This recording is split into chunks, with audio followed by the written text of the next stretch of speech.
Ninju ya, waktu itu yang paling berasa emang rahang sebelah kanan, perut ditendang ya. Dalam kondisi tangan terikat. Kemudian di belakangnya itu penuh dengan bekas setrum. Kenapa disetrumnya? Maksudnya apa alasannya trumnya?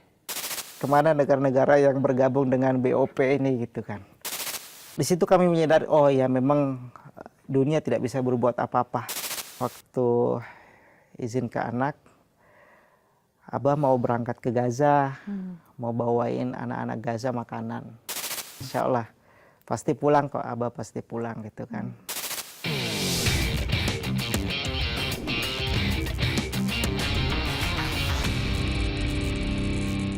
Assalamualaikum warahmatullahi wabarakatuh. Halo Sobat iNews, bertemu kembali kali ini di Bikin Terang bersama saya Rizky Hasan. Dan saya Fazila Khairunisa. Dan Sobat iNews, kami ini tapping satu hari sebelum Idul Adha. Bicara Idul Adha itu kan salah satu ibadah di umat Islam, yaitu berkurban. Nah, saling tolong-menolong itu salah satu bentuk berkorban juga. Ya, pengorbanan juga ya. Pengorbanan saling tolong-menolong. Sama seperti teman-teman relawan yang beberapa minggu lalu ikut dalam gerakan Global Smooth Flotilla untuk memberikan bantuan ke saudara-saudara kita di Palestina, di Gaza. Benar. Gitu ya. Dan kita akan melihat atau mendengar ya bagaimana pengorbanan, cerita dari pengorbanan mereka pada saat menjalankan misi kemanusiaan. Gitu. Iya, dan sebenarnya mereka ini diculik atau ditahan sih? Nah, kita tanya langsung aja. Tanya langsung ya. Oke. Ya, selamat datang Bang Asad. Saya panggilnya Bang Asad atau Bang Aras? Asad. Bang Asad. Bang Oke, Asad. Bang Asad. Ya. Bang Asad gimana nih kabarnya nih? Ya. Alhamdulillah sehat, selamat dan bisa bertemu kembali dengan keluarga. Walau di hari terakhir pelayaran itu, sebelum di-intercept memang SOP-nya semua handphone harus dilempar ke laut ya. Di momen itu yang paling berat ya.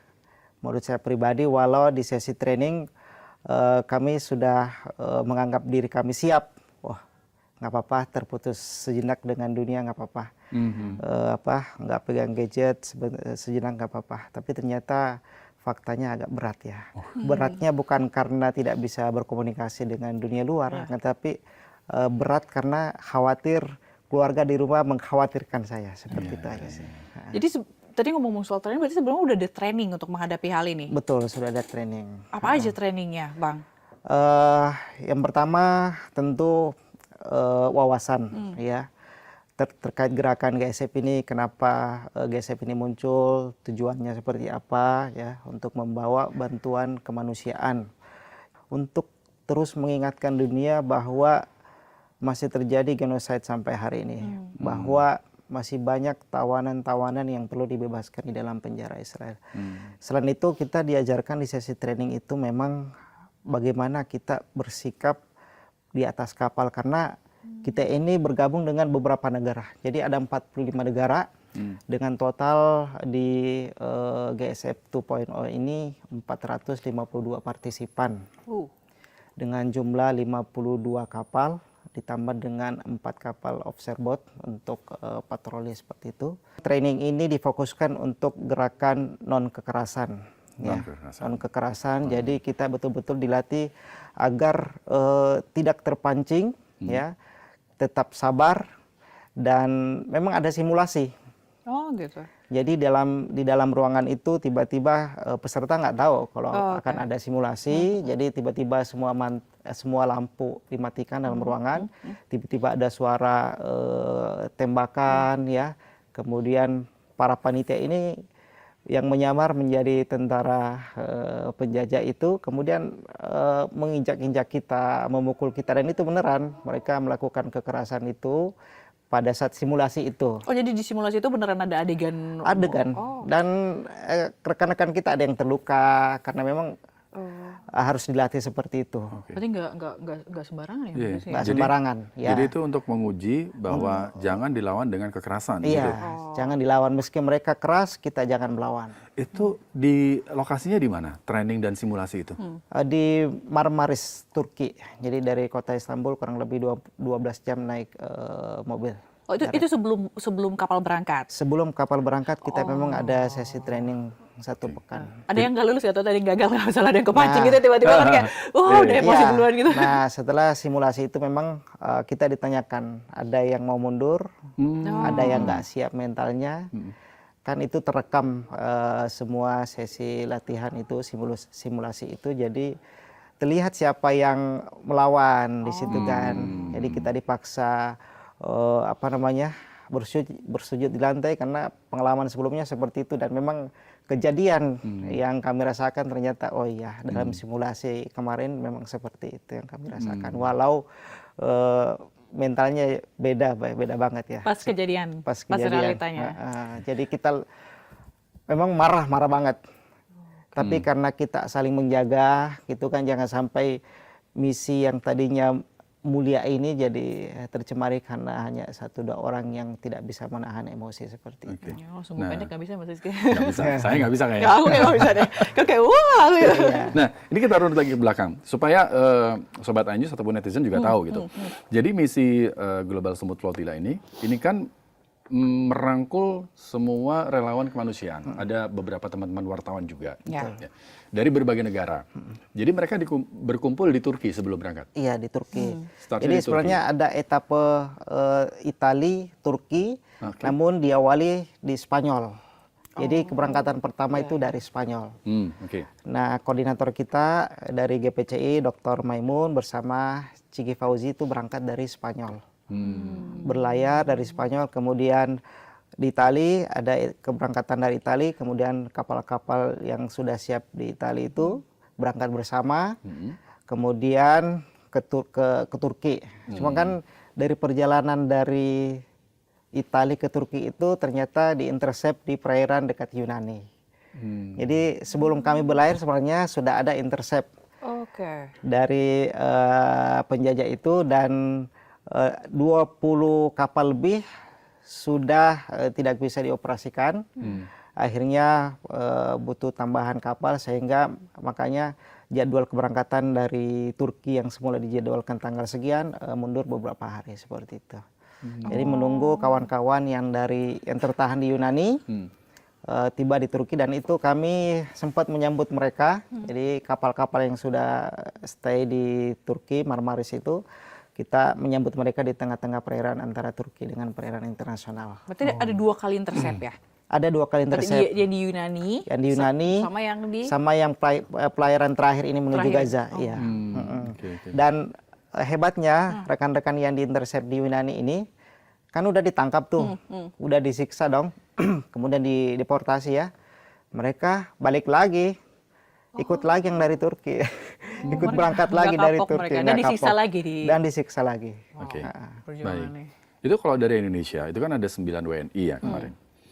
Nah, untuk berangkat jadi seorang relawan di sana gitu ya, itu ada kualifikasinya nggak? Atau ada trainingnya dulu? Atau ya namanya relawan, saya udah deh berangkat gitu? Atau gimana? Atau dipilih harus yang berbobot apa gitu? Iya. Jadi di Indonesia yang membawa narasi atau misi pelayaran ini itu GPCI ya, Global Peace Convoy Indonesia. Nah, dari Global Peace Convoy Indonesia lah isu atau info pelayaran ini tersebar. Namun yang menentukan itu GSF pusat ya, Global Smooth Flotilla pusat, dengan menyebarkan informasi pendaftaran melalui formulir di website resmi GSF. Jadi kami pun yang di GPC ini memang gabungan dari berbagai NGO kepalestinaan ya, dan itu sebenarnya sudah ada beberapa relawan di dalamnya yang sudah siap untuk ikut bergabung berlayar, akan tetapi kita tetap buka untuk umum. Waktu itu sebelum misi ini kita tetap buka untuk umum masyarakat, dan itu hampir 1000-an yang daftar. Dari Indonesia? Dari Indonesia untuk misi ini. 1000-an? Hampir 1000-an. Hampir 1000-an, tapi yang berangkat 9? 9. Karena memang seleksi yang ketat itu. Termasuk jurnalis juga diseleksi? Termasuk jurnalis. Seketat apa sih seleksinya? Jadi kami pun yang sudah tergabung di GPC ini tidak bisa mengandalkan karena ketua kita sudah tergabung dalam steering komite pusat GSF tidak. Jadi semua harus melalui pendaftaran resmi website GSF. Jadi memang ada 3 tahap seleksinya. Pertama verifikasi data, ya. Setelah verifikasi data diterima, data kita semua dipastikan benar. Kemudian mengisi formulir kuesionernya yang dikirim oleh mereka. Nah, di situ ada beberapa lembar emang pertanyaan-pertanyaan tentang wawasan kepalestinaan, tentang apa yang kamu ketahui tentang Israel, tentang penjajahan, kemudian apa yang akan kamu lakukan jika dalam kondisi seperti ini, termasuk hal-hal yang sangat detail tentang apakah kamu mabuk perjalanan, apakah kamu siap menjalankan misi ini sampai 2 bulan, karena misi ini kan sifatnya nggak jelas ya, nggak jelas, tergantung kadang kita udah siap berangkat ternyata ada badai ditunda lagi, bahkan risiko terburuk ya mungkin sampai kehilangan nyawa dalam di formulir itu disebutkan. Kemudian setelah mengisi formulir itu kita menunggu jawaban lagi, apakah kita lolos untuk tahap setelahnya atau tidak, karena memang seleksinya ketat sehingga orang-orang yang ikut itu memang sudah dipastikan tidak pernah melakukan tindak kriminal. Jadi background check-nya juga dipastikan ya, maksudnya nggak asal. Jangan sampai ntar ada ante Israel ikut juga ke situ kan? Ngeri banget ya, udah mempertaruhkan nyawa ke sana ya. Termasuk ini kan kesehatan kan. Kesehatan juga ya. Iya.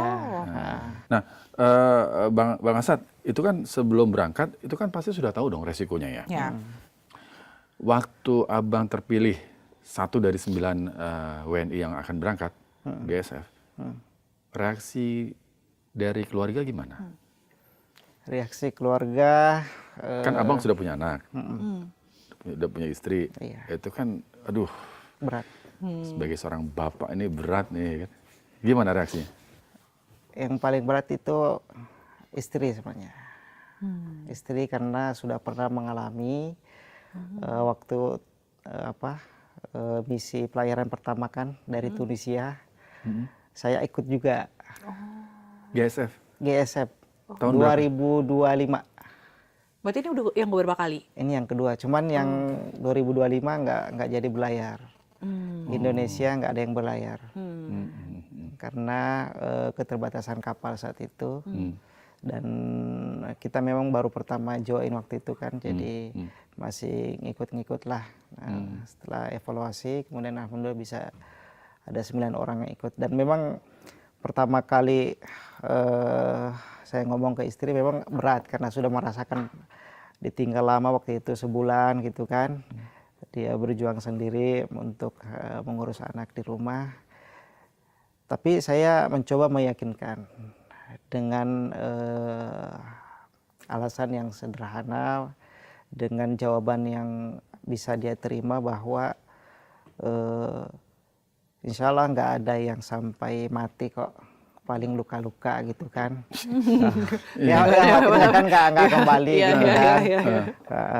Nggak ada yang sampai mati kok, paling luka-luka, insya Allah nggak apa-apa gitu kan. Tapi kan aku pasti berat gitu kan. Sendiri ngurus 2 anak gitu kan. Anak umur berapa Bang? Yang pertama 7 tahun. Kecil-kecil ya. Yang kedua 4 tahun. Jadi anak yang pertama ini kan harus dianterin sekolah gitu kan. Jadi memang berat banget waktu saya berangkat misi kali ini, sehingga kadang pakai jaklingko ngantar ke sekolah, kadang minta adik untuk nganterin, ya kalau nggak ada yang bisa nganterin ya nggak berangkat sekolah hari itu. Jadi memang agak berat. Tapi seiring berjalannya waktu kami komunikasi terus dengan intens, ya saling memaklumi, memahami. Alhamdulillah istri bisa menerima.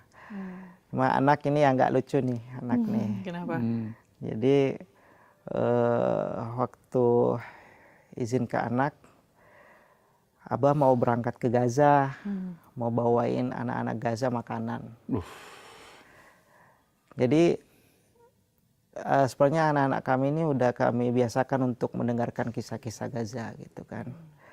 Kalau mereka kebetulan lihat di TV ada berita tentang Gaza, dia pasti ngomong, "Abah, itu anak-anak Gaza kasihan," gitu. "Iya, nanti kita harus bantu. Nanti Maryam jadi dokter, obatin anak-anak Gaza yang terluka." "Iya, Pak. Maryam mau jadi dokter, nanti Maryam mau ke Gaza," gitu kan, obatin anak-anak Gaza. Jadi itu alasan saya ke mereka, saya mau bawain anak-anak Gaza makanan, mereka kelaparan, kita di sini bisa makan. Mereka udah nggak punya orang tua gitu kan. "Iya, tapi nanti setelah dari Gaza, kalau Abah udah nyampe Gaza, Abah pulang lagi kan ke rumah," gitu kan. Aduh, itu pertanyaan kan. itu yang agak itu tuh. Heeh. Kok bisa dia ngomong gitu. "Oh iya, insya Allah pasti pulang kok, Abah pasti pulang," gitu kan. Dan komunikasi hampir tiap hari di selama Video kita call. di Turki. "Abah udah sampai Gaza belum?" gitu kan. "Belum, Nak, ini masih apa namanya, Abah masih belajar," gitu kan. "Supaya bisa sampai Gaza kita harus belajar dulu," gitu Abah bilang.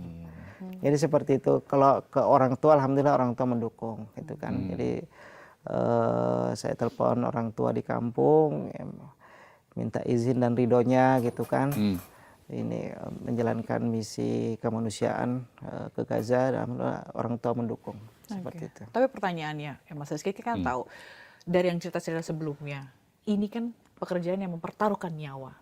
Apa yang membuat abang yakin untuk mengambil atau untuk ya udahlah jalan aja ke sana dengan mempertaruhkan keluarga, ninggalin keluarga gitu? Apa yang membuat abang yakin dalam misi ini? Bahkan nyawa ya. Nyawa, mempertaruhkan nyawa.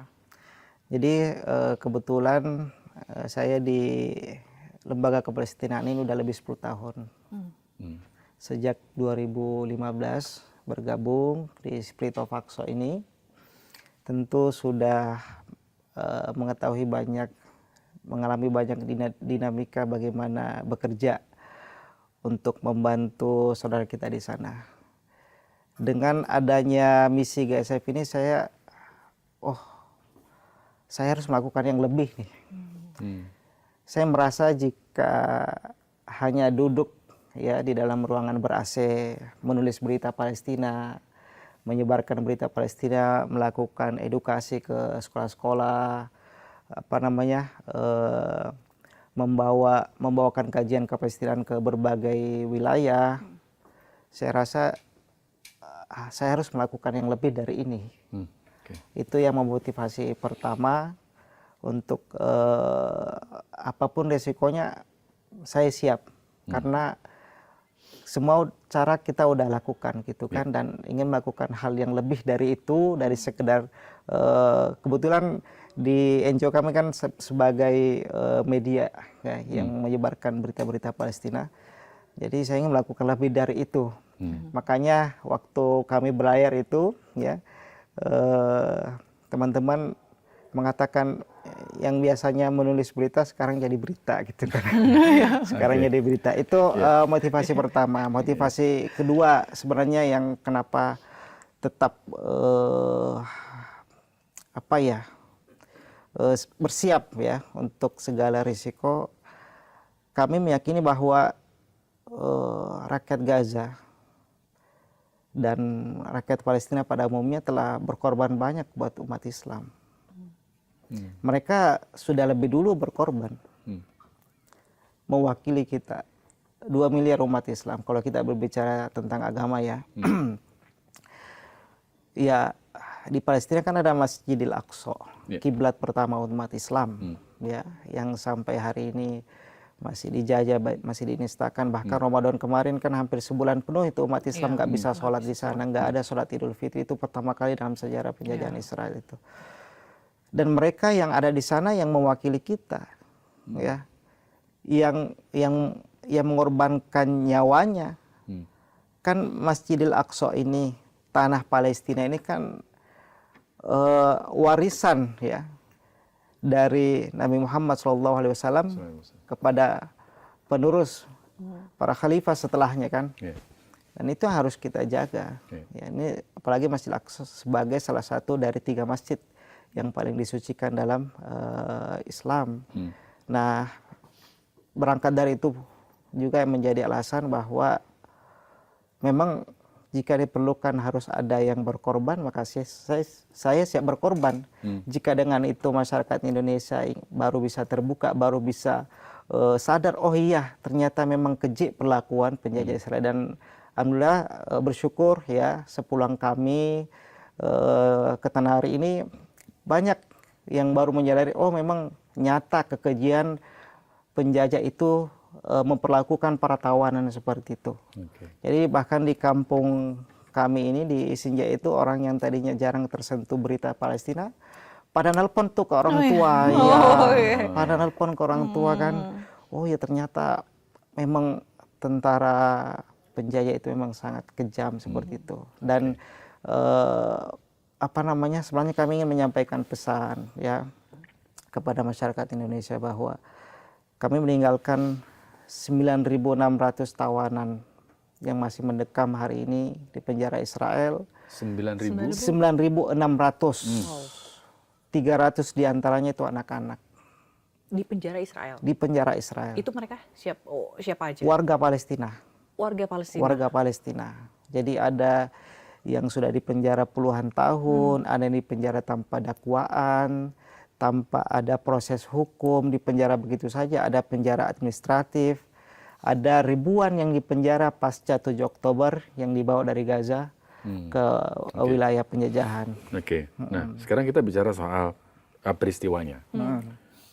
Nah, kapan pertama kali? Itu kan ada berapa kapal? 52 kapal. Iya. 52 kapal. Nah, kapan pertama kali rekan-rekan relawan khususnya di di kapalnya Abang ya, itu mulai ngerasa ini situasinya mulai serius nih, kayaknya kita bakal di-intercept nih. Itu ada momen itu nggak dan kapan itu? Ada. Jadi tanggal 18 itu hari pertama intercept terjadi. Kami sudah mendapatkan info. Jadi di setiap kapal itu ada koordinator. Koordinator itu yang mengurusi semua peserta, yang mengatur peserta, partisipan dari berbagai negara, ada kapten, ada second kapten, dan ada kru kapal yang mengurusi teknikal ya, begitupun dengan engineering di atas kapal itu.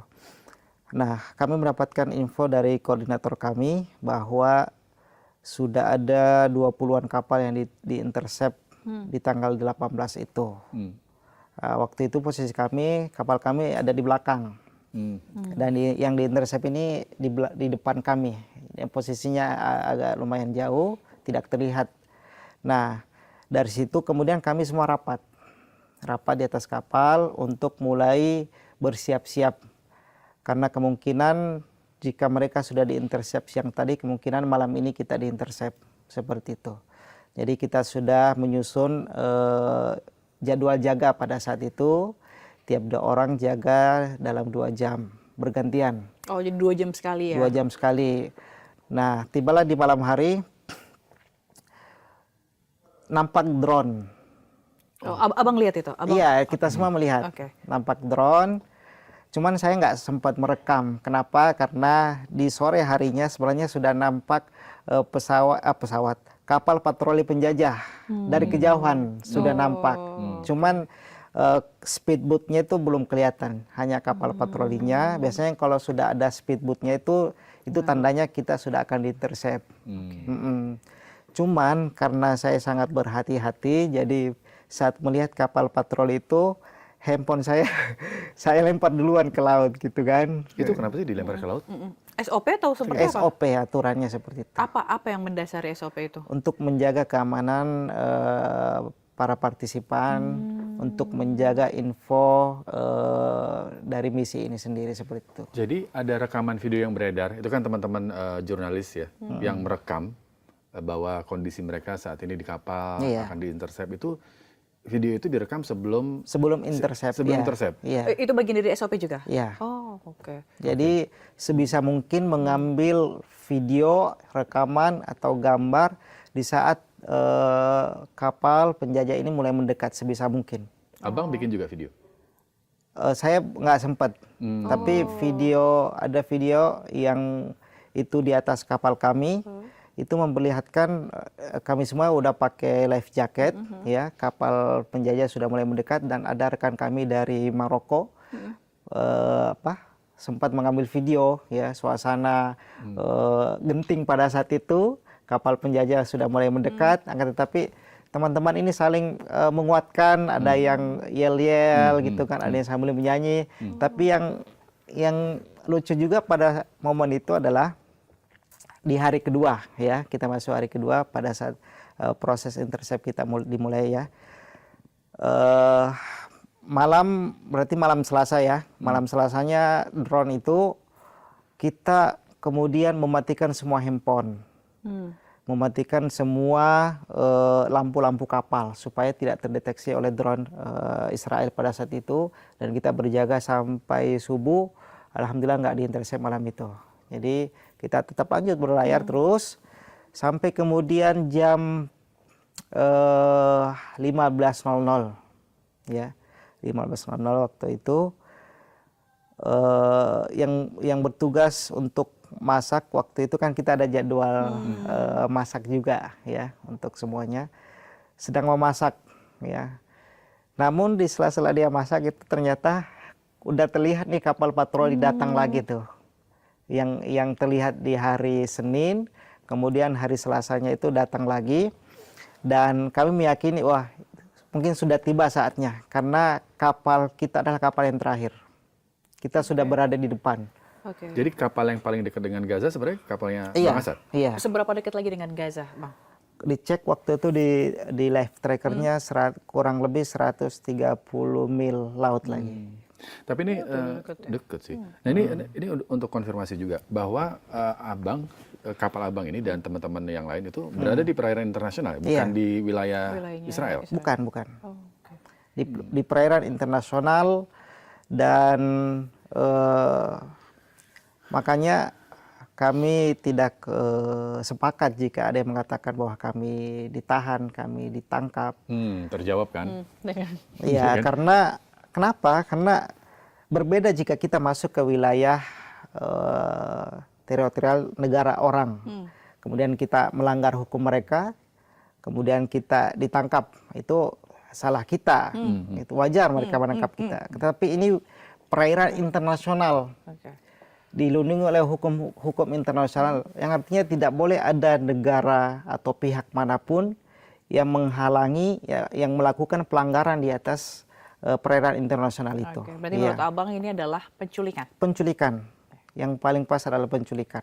Karena kami sedang berlayar di perairan internasional untuk membawa bantuan, tapi tiba-tiba kami diintercept, diculik, dibawa ke penjara mereka seperti itu. Dengerin tuh netizen, diculik karena berlayar di perairan internasional, bukan ditahan ya. Ini kadang-kadang netizen suka berlebihan. Ya, karena ada pro kontra, ada yang pro, ada yang kontra juga. Tapi penasaran karena kita kemarin sempat wawancara juga sama Bang Yasin ya, gitu. Dia yang di Mafi Marmara 2010. Ya. Nah, kalau dari Bang Asad sendiri ceritanya gitu, mungkin waktu pada saat itu apa yang kalau Abang tuh apa yang dialamin? Apa penyiksaan, disiksa juga kah atau diapain aja, Bang? Ya, jadi sebelum ke sana tadi mau cerita ini. Apa tuh? Jadi kapal penjajah itu sudah sangat dekat, tapi kita semua belum pada makan siang waktu itu. Sedangkan ini chef kita udah selesai ini masak. Jadi kata kapten, makan aja, makan. Semua harus makan, kemudian berkumpul di dek memakai life jacket. Karena kenapa? Kita udah tahu kita akan kelaparan setelah ini. Bisa jadi kita akan dapat makan atau minum besok. Atau tujuannya jadi makan terakhir ya? Iya. Jadi kata kapten semua makan. Semua makan, jadi kita bergantian makan. Kemudian setelah semua selesai makan, kita kemudian duduk rapi seperti di video itu. Menggunakan life jacket, udah tinggal duduk aja. Nggak lama setelah itu, kapal penjajah datang, kemudian berteriak menggunakan pengeras suara. Jadi ada 2 speedboat, kiri kanan speedboat, kemudian di depan kapal kita ada kapal patroli yang lebih besar dari speedboat itu, untuk memerintahkan kapten merubah haluan kapal dan mengurangi kecepatan kapal. Sampai kemudian kapal berhenti, kita diminta untuk satu persatu keluar dari waktu itu kita kumpul di bagian belakang kapal, diminta untuk ke dek anjungan depan, ya, dengan mengangkat tangan satu persatu. Kemudian setelah semua berkumpul di depan, mereka belum berani masuk tuh, belum berani naik ke atas kapal kita. Sampai mereka betul-betul yakin nggak ada lagi orang di dalam kapal, dengan cara mereka menembak 5 kali. Ke udara? Enggak, menembaki kapal kita. Itu pakai peluru karet atau Peluru bom asap, seperti gas air mata seperti itu. Oke. Jadi menembak ke arah kaki kita, tapi nggak sampai mengenai badan, menembak ke jendela tempat kapten berada. Jadi kayak peringatan gitu ya? Ya, peringatan. Tapi peringatannya ke sana, peringatannya kan ke atas ya harusnya. Ya, langsung ke kapal makanya tadi kita. harusnya ke atas, kok ngeri Iya, juga. makanya kapal kita rusak-rusak gitu, rusak-rusak. Nah, setelah itu mereka kemudian naik. Jadi jumlahnya mereka itu dalam satu speedboat ada kurang lebih 10 sampai 15 orang. Pasukan itu. Jadi mereka naik, kemudian memeriksa kita satu persatu. Setelah mereka menganggap kita semua aman, nggak ada yang membahayakan bagi mereka ya. Dan memang kita nggak ada apa-apa, nggak bawa senjata, nggak bawa apa-apa, cuma bawa pampers, makanan, obat-obatan untuk anak-anak Gaza gitu kan. Setelah itu kita dipindahkan ke speedboat mereka, lalu dibawa ke kapal, saya lupa namanya, kapal perang lah, Itu yang gede. Itu handphone sudah dibuang ya? Sudah dibuang. Oke. Ya, setelah dibuang kita udah nggak tahu apa-apa tuh. Kita sudah terputus dengan dunia mulai saat itu. Nah, kemudian Kemudian pindah itu. sampai di atas kapal penjajah, di sini mulai penyiksaan. Jadi kami dijatuhkan ke lantai ya, pas sudah di kapal besar itu. Kemudian tangan diikat dengan tali tis, kemudian mata ditutup. Setelah itu satu persatu kemudian diseret ya, jadi kita nggak bisa jalan dengan tegak berdiri ya, kita diperlakukan seperti penjahat ya, seperti kriminal. Jadi kita berjalan sambil merungkuk, sambil ditendang, dan tiba pada satu ruangan ya, di mana kita dimasukkan dalam satu kontainer. Saya pribadi nggak tahu itu. Saya mengiranya, mungkin setelah ini aman, kita semua sudah minimal sudah di dalam penjara lah, minimal sudah di dalam ruang tahanan, nggak diapa-apain lagi gitu kan. Ternyata setelah saya masuk ke kontainer kecil itu sudah ada 3 atau 4 pasukan yang langsung menyerang. Menyerang tuh maksudnya langsung meninju ya. Waktu itu yang paling berasa emang rahang sebelah kanan, sampai nggak bisa makan waktu itu, nggak bisa bicara. Iya. Abang kena? Iya. Setelah itu perut ditendang ya. Dalam kondisi tangan terikat? Waktu itu sudah dibuka. Oh, sudah dibuka? Sudah dibuka karena kita sudah akan ditaruh di ruang penahanan yang besar itu di atas kapal. Tapi sebelum masuk ke ruangan yang tempat kita semua disandra itu, kita lewati kontainer kecil ini dulu nih yang tertutup, nggak ada yang melihat. Kita berarti mata ditutup juga atau sudah dibuka waktu itu. Jadi waktu mata ditutup, waktu kita hanya disuruh menunggu hampir 2 jam, kemudian satu persatu ditarik ke dalam kontainer itu. Nah di situ setelah kami ditendang, jatuh, kemudian diinjak-injak, dan syukurnya alhamdulillah saya tidak merasakan luka yang begitu banyak dibanding teman-teman kami yang lainnya. Dari Indonesia itu ada 2 orang yang disetrum ya, termasuk Om Heru sama Bang Hendro Prasetyo yang dari Bandung itu disetrum dan kelihatan berlobang di belakang itu, luka. Kenapa disetrumnya? Maksudnya apa alasannya trumnya? Ya mereka senang aja untuk menyakiti orang gitu kan, semau mereka, jadi berbeda-beda. maksudnya kan ada dipukul kayak tadi abang dipukul gitu Iya. kan. Ini kan disetrum, maksudnya apa yang mendasari dia? Nah, kurang tahu kalau itu. Jadi suka-sukanya dia. Suka-sukanya mereka. Jadi kalau saya perhatikan luka-luka teman-teman dari negara-negara lain itu berbeda-beda emang. Ada bahkan yang seperti ditusuk benda tajam tapi langsung lima lubang seperti itu. Itu apa ya, Lim? Berbeda-beda. Dan yang paling banyak dan yang paling parah saya lihat memang teman-teman kita yang dari Arab dan Turki itu. Kalau perlakuan tentara Israel ini ke relawan-relawan yang dari Asia Tenggara bagaimana? Hampir semua sama sebenarnya. Sama. Cuman ya ada yang beruntung mungkin, nggak terlalu parah lukanya. Ya kita nggak bisa memastikan kenapa ada yang separah itu, kenapa ada yang nggak terlalu parah, kita nggak tahu detailnya seperti apa. Yang pastinya sebelum masuk ke ruangan itu mereka memeriksa paspor kita terlebih dahulu. Tapi benar nggak yang dari Turki itu yang paling sering kena siksa? Relawan dari Turki? Kebetulan dalam kapal kami itu ada orang Turki beberapa orang dan semuanya itu parah lukanya. Oh. Sampai separah apa, Bang? Nggak bisa jalan. Kemudian di belakangnya itu penuh dengan bekas setrum. Kalau beberapa orang mungkin 1-2 kali setrum, seperti pengakuan rekan kita Mas Hendro, ya disetrum 1-2 kali. Kalau yang saya lihat langsung dengan mata kepala sendiri, teman yang dari Turki itu, hampir seluruh punggungnya penuh dengan setrum. Penuh dengan setrum. Itu kayak emang inian sama Turki kah? Makanya sampai kenapa kayak lebih banyak orang Turki yang ngerasain penyiksaan lebih gitu dibandingkan Turki dan Timur Tengah pada umumnya. Hubungan, orang Arab hubungan negara kedua negara itu ya.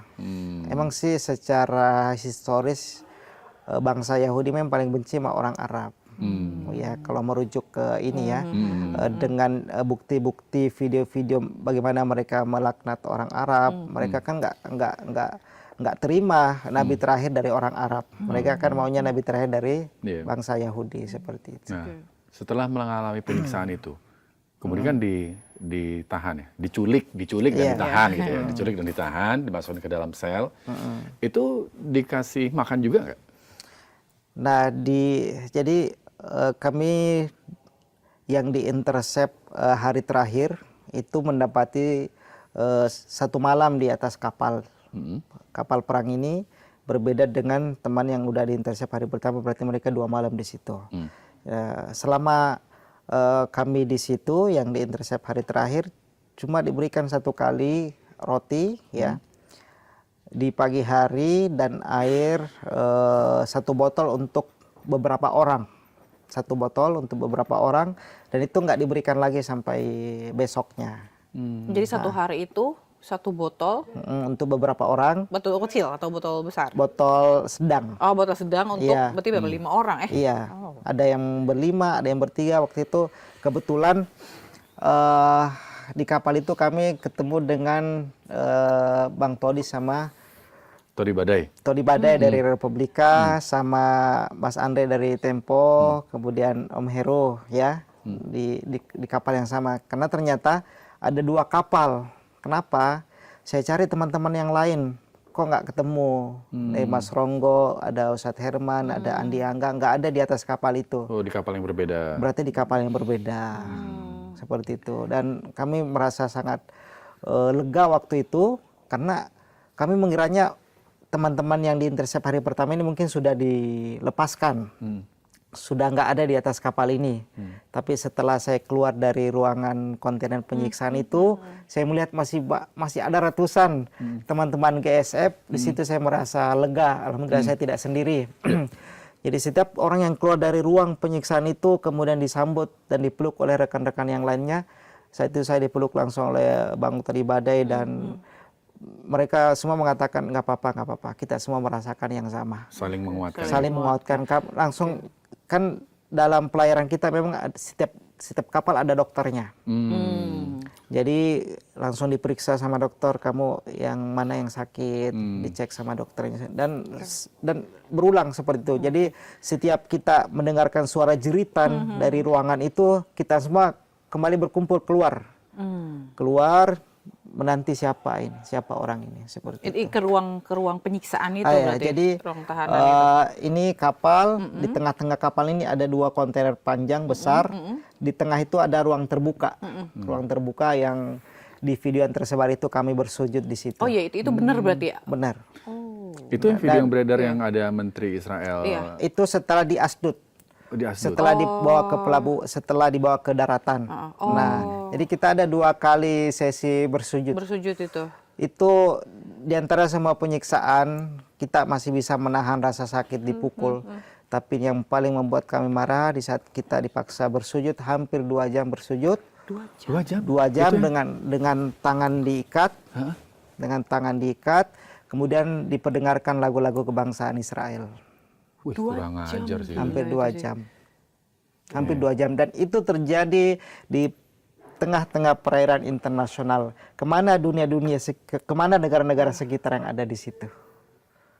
Tidak adakah yang bisa menghentikan itu? Kemana dunia-dunia, kemana negara-negara yang katanya Menjunjung tinggi menjunjung tinggi kemerdekaan, keadilan, kemana negara-negara yang bergabung dengan BOP ini gitu kan.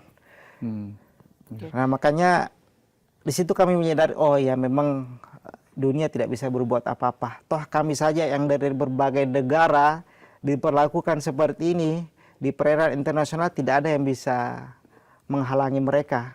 Bagaimana dengan rakyat Palestina di dalam tanahnya sendiri seperti itu. Jadi di atas kapal kami mengalami penyiksaan seperti itu, sampai kemudian kita dipindahkan ke Asdod, pelabuhan. Disitulah ada Ben Gvir itu. Oh, jadi Ben Gvir itu setelah di Asdod itu ya? Setelah di Asdod itu. Oke, berarti. Jadi di situ kami bersujud lagi dengan tangan diikat. Kemudian setelah itu proses imigrasi. Nah, setelah proses imigrasi itu pertama kali kami ditelanjangi di situ. Karena ada proses kedua ditelanjangi kembali. Jadi semua peserta sama, laki perempuan ditelanjangi. Perempuan di tempat juga? Perempuan juga. Itu ditelanjangi satu-satu atau semua? Satu-satu. Oh, tapi di tempat tertutup kan atau? Tempat tertutup. Oh, oke. Karena untuk memastikan ini ya, apa namanya, nggak bawa apa-apa itu ya? Iya. Nah, kita bicara soal evakuasi. Nah, kalau menurut Abang, siapa yang paling Abang rasa berjasa untuk akhirnya Abang dan teman-teman yang lainnya bisa kemudian kembali ke Indonesia? Jadi sebelum kami diintercept, setelah semua alat komunikasi kita buang, kita sudah terputus, nggak dapat info apa-apa sampai pada kami hari keempat penahanan itu, ya, penyanderaan itu, kami melihat di depan mata kami tulisan bandara. Di situ kami baru tahu, oh, kami sudah akan bebas. Jadi selama kurang lebih 4 hari kami diculik, disandra itu kami nggak tahu apa-apa. Kapan kami akan bebas, siapa yang sedang berjuang di luar sana untuk membebaskan kami nggak tahu. Kecuali ada satu lembaga hukum namanya Adalah, ya.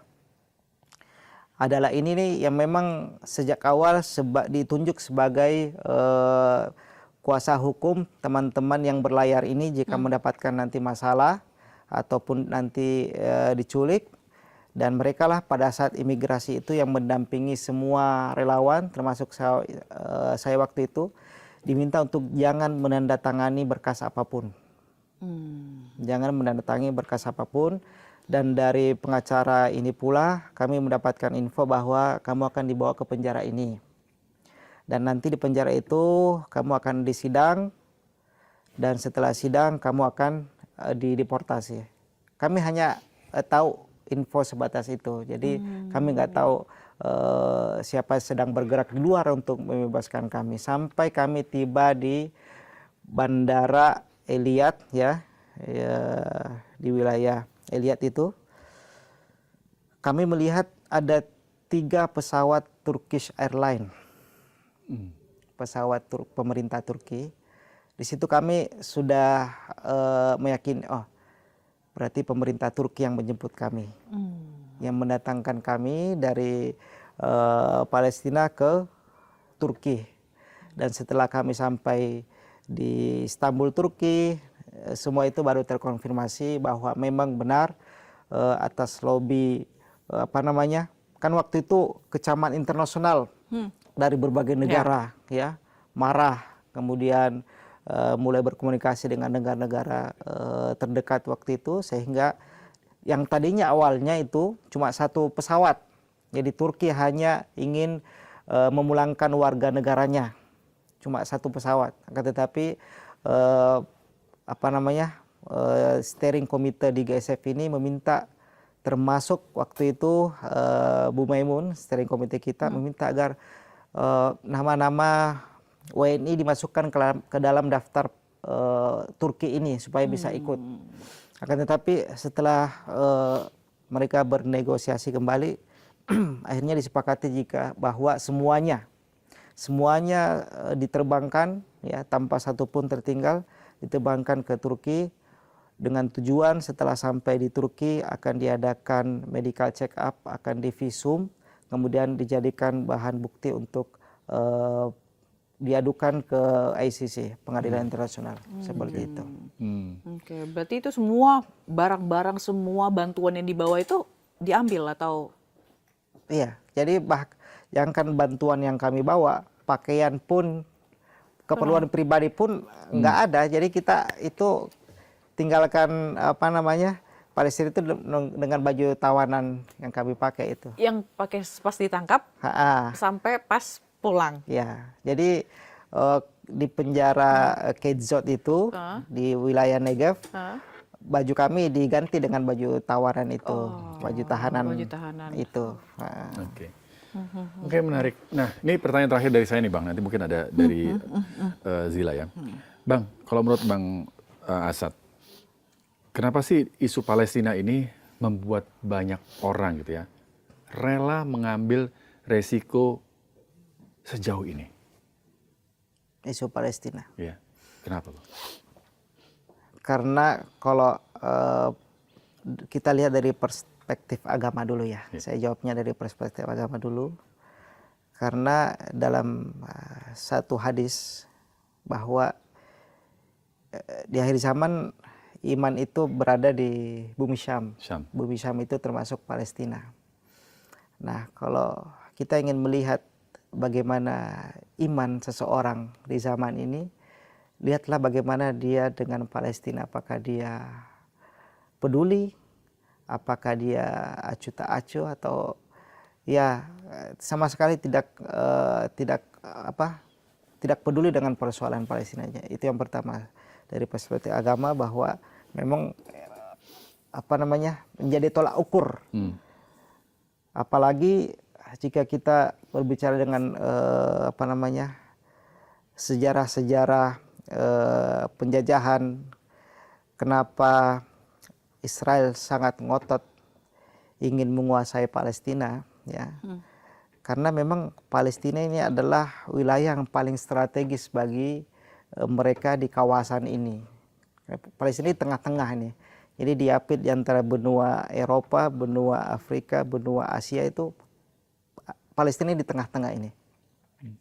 Makanya dikatakan bahwa siapa yang menguasai Palestina, maka dia telah menguasai dunia.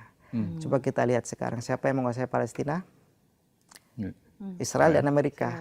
Nah, kita lihat bagaimana dua negara ini terhadap dunia, di semua sektor mereka bisa menguasai dengan mudah. Olehnya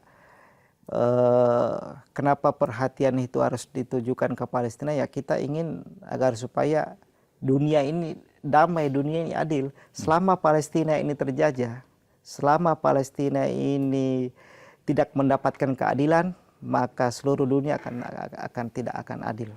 Seperti itu. Oke. Mungkin dari aku nih, terakhir kan ngomongin soal tadi bahwa isu Palestina gitu ya. Mungkin Mas Rizky juga ngeh gitu ya, beberapa kali tadi kita juga udah ngomongin masyarakat ini banyak yang pro dan kontra. Banyak yang menilai bahwa sebenarnya ngapain sih bawa misi kemanusiaan ke Palestina susah-susah, kayak mau ibarat kata menyerahkan Nyawa. bertaruh nyawa untuk ke sana, padahal mungkin di Indonesia sendiri banyak juga yang perlu dibantu di negara banyak juga masyarakat kita yang miskin yang perlu bantuan dari kita sesama sebangsa dan warga negaranya gitu. Nah, mungkin ada nggak yang perlu disampaikan untuk bukan bikin terang ya, maksudnya untuk mengkonter narasi supaya sebenarnya apa yang dilakukan ini juga sebenarnya bentuk dari perjuangan apa gitu. Silakan. Jadi bagi kami komentar seperti itu sangat biasa dan sama sekali tidak akan membuat kami putus semangat, tidak.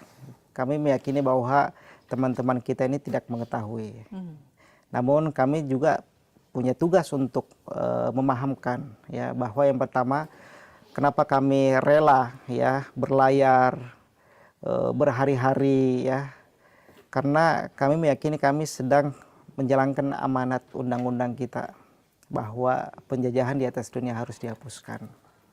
Itu yang pertama. Yang kedua, kalau semua beranggapan seperti itu, maka siapa yang akan peduli untuk datang ke sana? Jika semua beranggapan nggak usah datang ke sana, nggak perlu jauh-jauh, di sini juga banyak yang bantu, maka kita bagi tugas kalau gitu, ya. Kalian yang ingin bantu di sini, alhamdulillah jika bisa membantu yang terdekat, tapi jangan lupakan yang jauh. Jika kalian tidak bisa berangkat ke tempat yang jauh untuk membantu karena risiko yang besar, maka biarlah kami yang berangkat. Seperti itu. Jadi kita bagi tugas saja. Ya, bagi tugas. Okay. Baik, terima kasih Bang Asad sudah hadir bersama kami. Tapi anyway, ngomong-ngomong, kalau misalnya ada gerakan Global Summit lagi, Global Sumut Flotilla lagi, mau tetap mau lanjut nggak? Pertanyaan itu selalu ditanyakan pasti. Karena kan katanya kemarin Sobat Baca juga perjuangan belum berakhir gitu. Mau lanjut nggak? Iya, lanjut nggak? Lanjut dong. Lanjut. Jadi siap amit-amit disiksa lagi. Iya, demi Insyaallah atas harus nama. siap. Namun mau titip pesan ya. Apa tuh? Titip pesan bahwa apa yang kami alami, disiksa, ya, dilaparkan, dilecehkan, jangan terfokus kepada kami. Fokuslah kepada ribuan tawanan yang masih mendekam, disiksa, dan suara mereka tak ada yang mendengar. Fokuslah kepada mereka. Olehnya misi ini akan terus berjalan sampai kapan? Sampai keadilan itu ditegakkan. Olehnya pemerintah dunia jika gagal, maka kami akan terus berlayar. Oke, amin. Kita doain semoga perjuangannya tembus ya. Semoga bukan luluh ya, susah juga kalau dibilang luluh. Intinya apa yang sudah diperjuangkan, apa yang sudah dipertaruhkan oleh teman-teman relawan ini akan terbayar nantinya, bantuan itu sampai. Dan terima kasih juga gitu ya telah berjuang mempertaruhkan nyawa untuk membawa bantuan itu. Terima kasih sekali lagi untuk Mas atau Bang Asad Aras Muhammad, Spirit of Aqsa, yang telah sharing, yang telah bikin terang kali ini. Dan tadi pertanyaan kita di awal akhirnya terjawab ya. Yes. Diculik. Yes, Bukan diculik. cuma ditahan tapi diculik. Ya. Oke, terima kasih sekali lagi Sama-sama. Bang Asad Aras Muhammad, Spirit of Aqsa. Itu dia tadi Sobat iNews bikin terang kali ini. Cukup terang ya Mas Rizky ya? Cukup terang. Cukup terang gitu cerita-cerita sharing-sharing tadi dari Bang Asad. Dan semoga ketemu lagi di episode selanjutnya. Saya Fazila Kairunisa. Saya Rizky Hasan, terima kasih. Sampai Sampai jumpa. jumpa.